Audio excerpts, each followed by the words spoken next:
তোমাদের সবাইকে আমার একটি নতুন ভিডিওতে স্বাগত জানাচ্ছি। আজকে আমি তোমাদের সাথে শেয়ার করতে চলেছি যে আমি বাড়িতে কিভাবে মিষ্টি দই এবং টক দই বানাই সেই রেসিপিটা। তো পুরো ভিডিওটা দেখতে থাকো। প্রথমে একটা বড় হাঁড়িতে বেশ কিছুটা দুধ নিয়ে সেটাকে জ্বালিয়ে বসিয়েও দিয়েছি। দুধটা একটু গরম হলে কিছুটা গরম দুধ একটা আলাদা বাটিতে নিয়ে তাতে একটুখানি পাউডার দুধ দিয়ে ভালো করে মিশিয়ে নেওয়ার পরে ভালো করে মিশিয়ে নেওয়ার পরে দুধটাকে আবার হাঁড়িতেই দিয়ে দেবো। দিয়ে ভালো করে ওটাকে মিশিয়ে দুধটাকে একটু ভালো করে জাল দিয়ে নিতে হবে।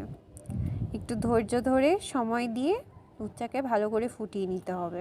আবার দেখো বেশ কিছুটা দুধ নিয়েছি, নিয়ে এবার এর মধ্যে একটুখানি চিনি মিশিয়ে দেবো।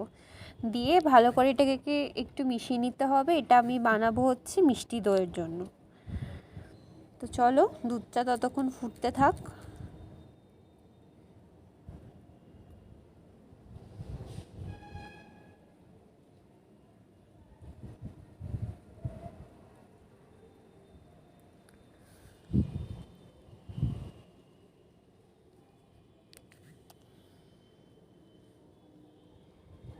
এদিকে চিনিটাও একটু মিশিয়ে নিতে হবে।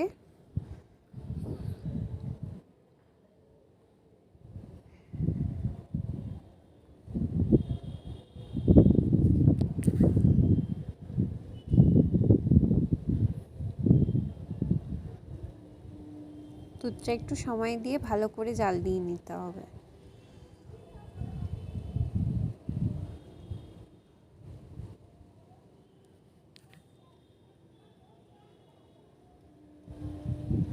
দেখো দুধটা ভালো মতো জাল হয়ে গেলে ওটাকে একটু ঠান্ডা হওয়ার জন্য রেখে দিতে হবে। আর এদিকে আমি দুধ আর চিনি দিয়ে যে মিশ্রণটা বানিয়ে রেখেছিলাম সেটাকে গ্যাসের উপর চাপিয়ে দিলাম। এটাকে একটু সময় দিয়ে ভালো করে ফুটিয়ে নেব।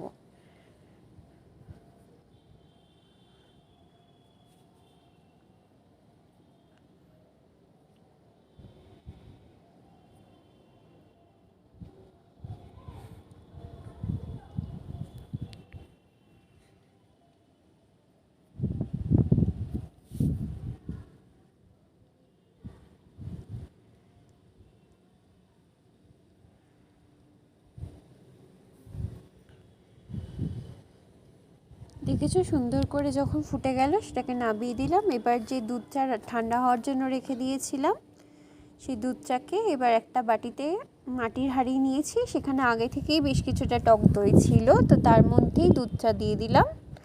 দুধটা ঢেলে দিয়ে এবার ভালো করে একটু মিশিয়ে নেব। যতটা দুধ বসাবে সেই পরিমাণ দই কিন্তু তোমাদের অ্যাড করতে হবে।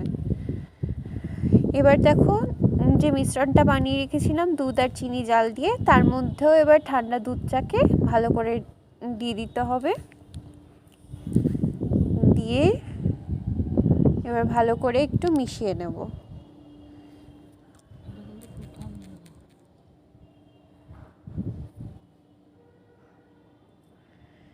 এরপরে ঢাকনা দিয়ে রুম টেম্পারেচারে রেখে দেব। পরদিন আমাদের দই রেডি হয়ে যাবে। So thank you for watching. একটা লাইক এবং সাবস্ক্রাইব করে দিও।